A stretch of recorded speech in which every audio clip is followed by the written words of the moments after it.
Amen.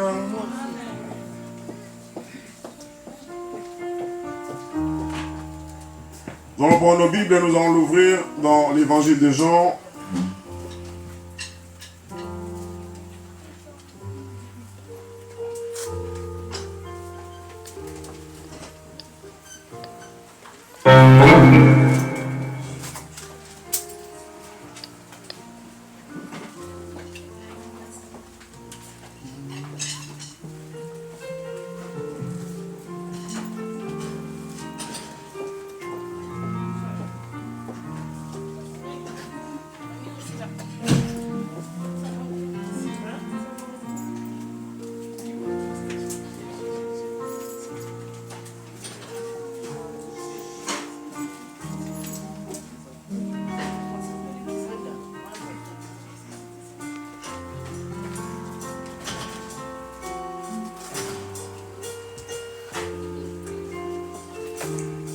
Jean chapitre 6, nous allons lire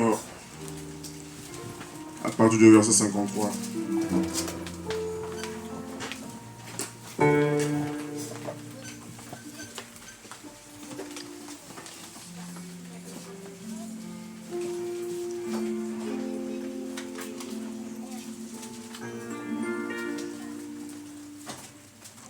Voici ce que déclare la Bible. Jean 6, 53. Jésus leur dit, en vérité, je vous le dis, si vous ne mangez la chair du Fils de l'homme, et si vous ne buvez son sang, vous n'avez point la vie en vous-même. C'est lui qui mange ma chair et qui boit mon sang à la vie éternelle. C'est la parole de Dieu. Éternel,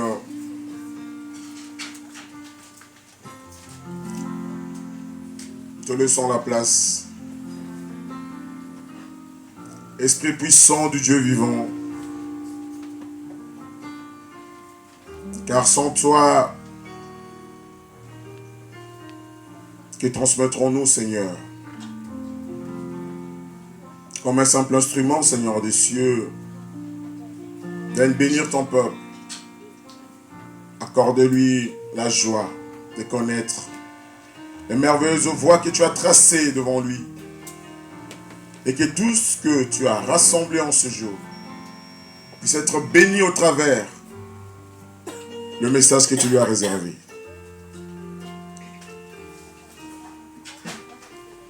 Nous prenons autorité devant les forces de l'enfer que nous anéantissons au nom de Jésus. Nous laissons voie libre à la seigneurie de Jésus-Christ. Qu'il règne, Jésus. Prends toute la place, Papa, dans le saint nom de Christ Jésus. Nous avons ainsi prié, nous disons Amen. Amen. Gloire à l'Éternel. J'aimerais inviter l'Église à se lever pour faire honneur à notre roi. Nous allons l'adorer.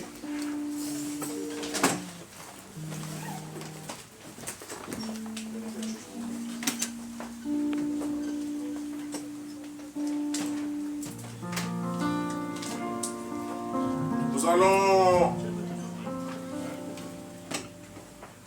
ô Seigneur, montrer à ce Seigneur que nous l'aimons, que nous sommes là pour lui, que nous attendons de lui des choses merveilleuses. Nous allons l'inviter à venir et agir parmi nous au travers de cette voie que nous élèverons vers lui par ce cantique. Alléluia.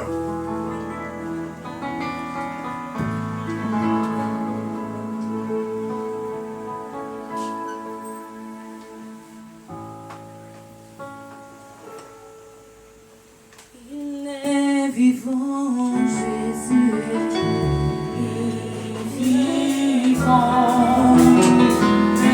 vivant, le roi des rois.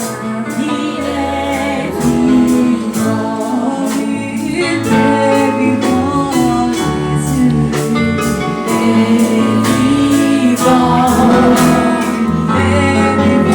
le Tout-Puissant. Il est vivant, alléluia, alléluia. Jésus est Seigneur.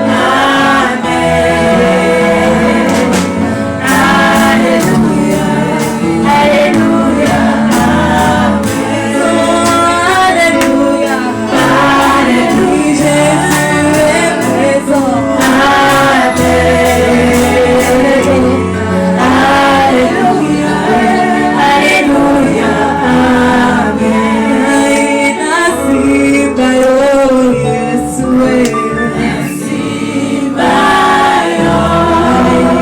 nasiba yo mokonzi, nasiba yo nalanda yo Yesu, nalanda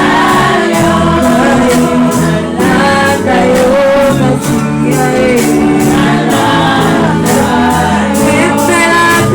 Masia, alléluia, alléluia, alléluia,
Seigneur. Te laissons toute la place. Parle-nous, dis-nous ce que nous sommes venus écouter, Seigneur. Parce que de Dieu, il n'y a que toi. Alléluia. Voilà, nous t'offrons, Seigneur. Cette offrande, Seigneur, au-dessus de notre cœur. Oh Yahweh, au travers les mots, Papa, de notre intelligence, que tu les acquiesces, afin que ton nom soit glorifié, loué et honoré en ce lieu, dans le nom de Jésus. Alléluia.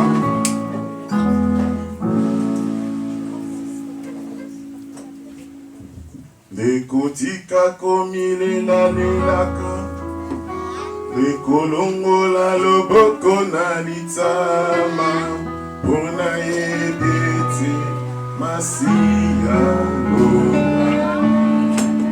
allons chanter avec nos frères et notre frère. Nous sommes maintenant concentrés dans la présence de Dieu. Alléluia.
Les chantres, il y a encore des sièges ici. Hein. Même si Buffalo Bill il a pris toute la place. Il y a encore de la place ici pour vous asseoir. Amen. Dis à ton voisin, tu as bien fait de venir. Alléluia. La vie est dans le sang. Sans effusion de sang, il n'y a point de pardon de péché. Sans pardon de péché, il n'y a point de victoire. Sans victoire, il n'y a point de vie. Mais avec Jésus, alléluia. Si vous ne mangez de mon corps et ne vivez de mon sang, vous ne pourrez avoir la vie éternelle. Quelqu'un a-t-il bu le sang de Jésus? Alléluia. Voilà, il y a un peu moins d'amen quand on parle de boire le sang de Jésus, parce qu'on ne comprend pas très bien ce que ça veut dire. Hier, on a parlé d'Adam et d'Ève. Ils ont été conçus, planifiés selon le modèle de Dieu. Il n'y a pas eu meilleure créature que ces deux-là, l'homme Adam et sa femme Ève.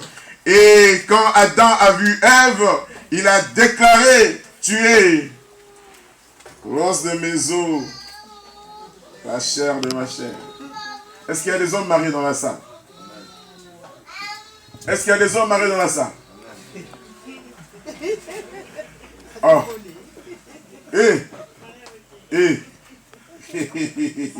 Bon, si vous ne l'êtes pas encore, vous le deviendrez au nom de Jésus. Amen. Amen.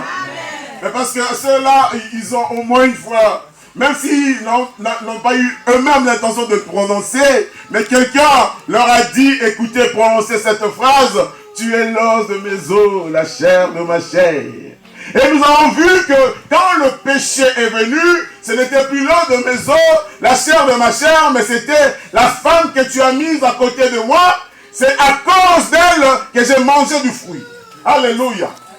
Ce n'était plus ce merveilleux poème, cette poésie merveilleuse, mais c'était autre chose, c'était là, chacun pour soi.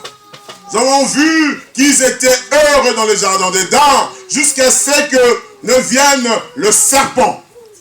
Et le serpent a séduit la femme a mangé le fruit interdit, et l'homme, vous savez, quand la femme qui fait quelque chose, et quand elle demande à l'homme de le faire, je ne sais pas s'il y en a parmi ceux qui sont mariés qui refusent de le faire.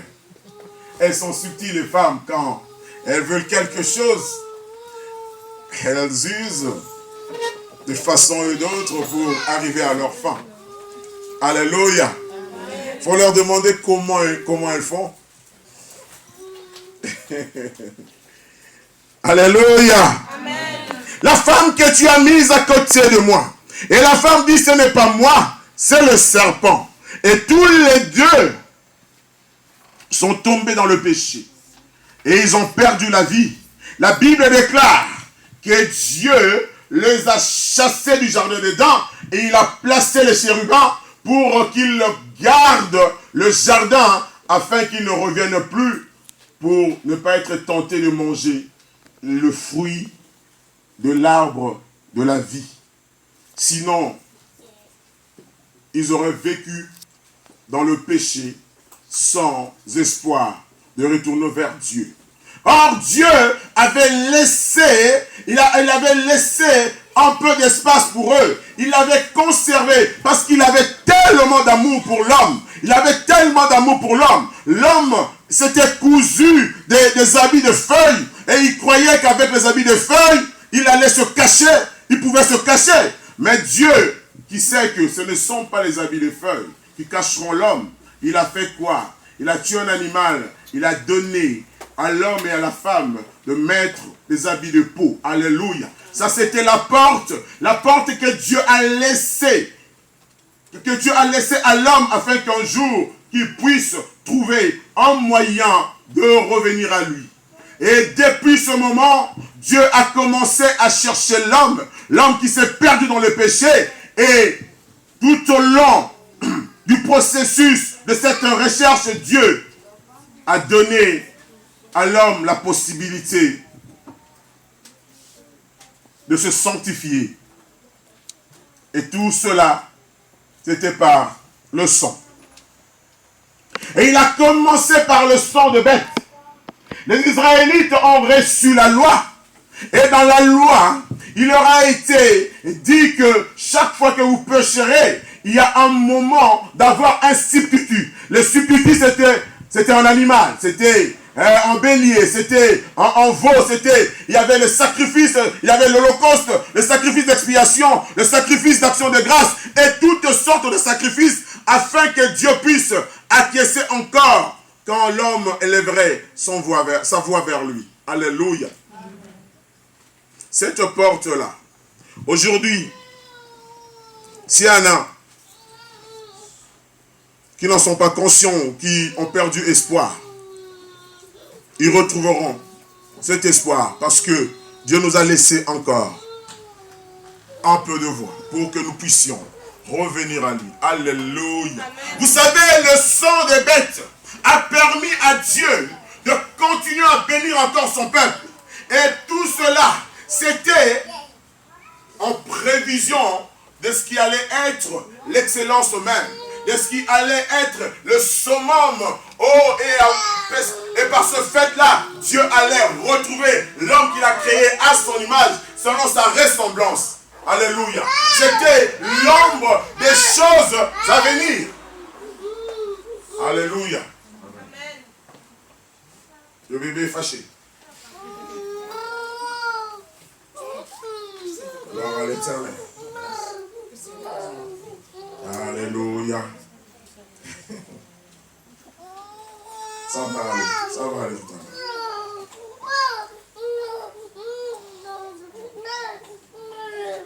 Est-ce qu'il n'y a pas quelqu'un de plus expérimenté qui peut aider? Maman parle à l'Éternel Nazar. Alléluia. Gloire à l'Éternel. Béni soit le nom de celui qui vit et règne à jamais.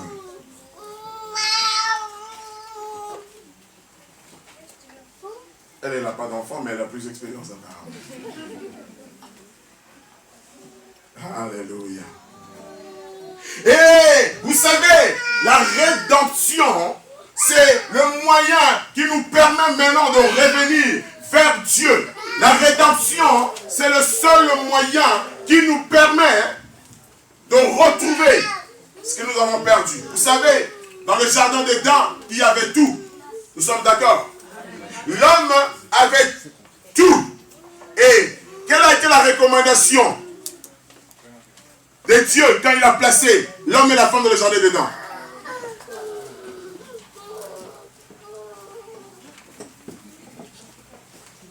Après qu'il leur a dit, ne mangez pas du fruit, il leur a dit, vous serez là pour cultiver et garder le jardin.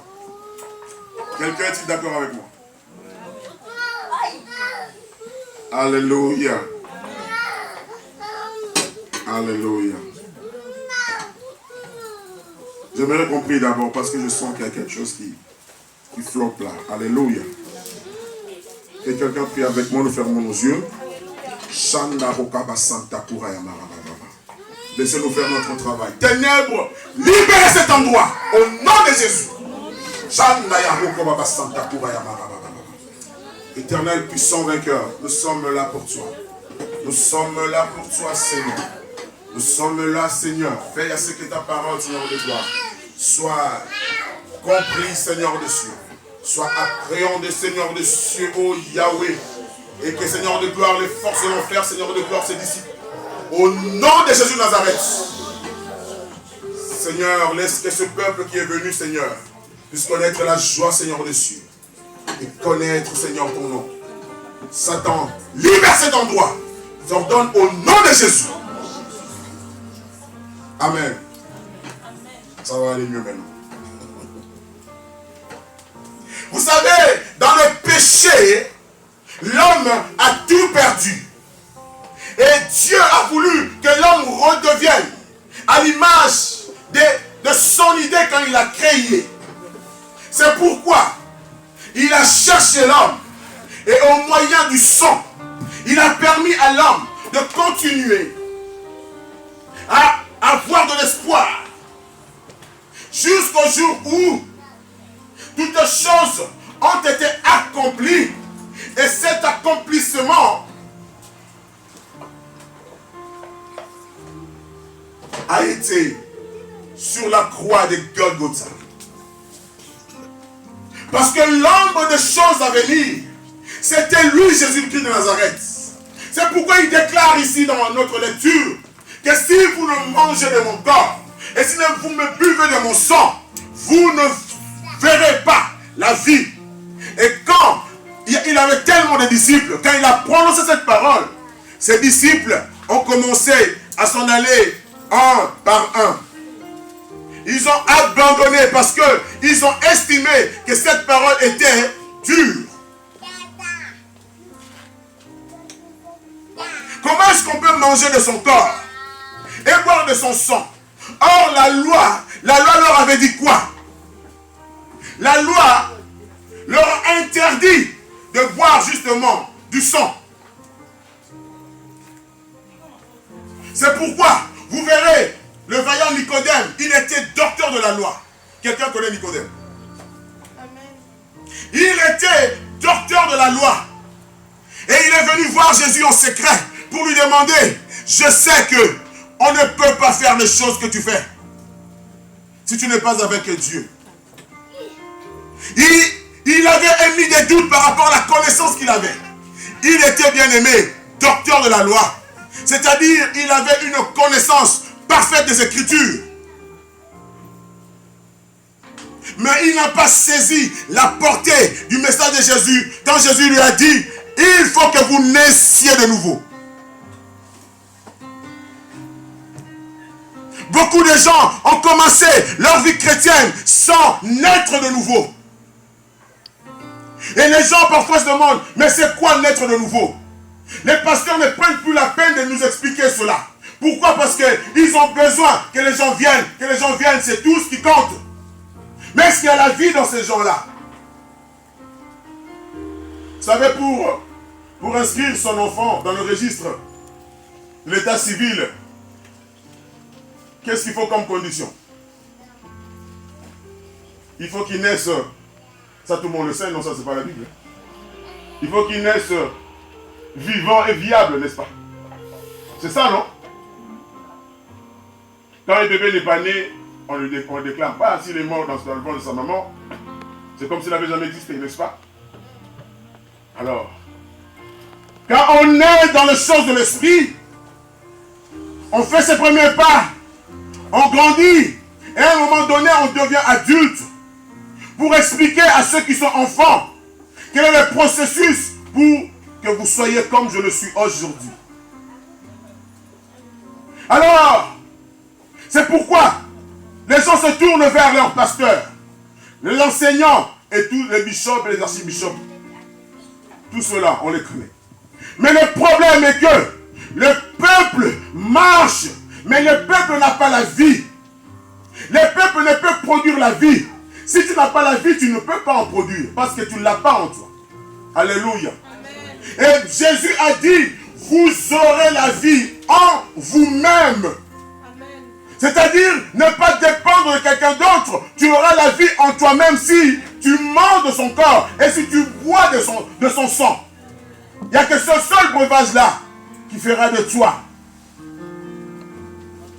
né en Jésus-Christ.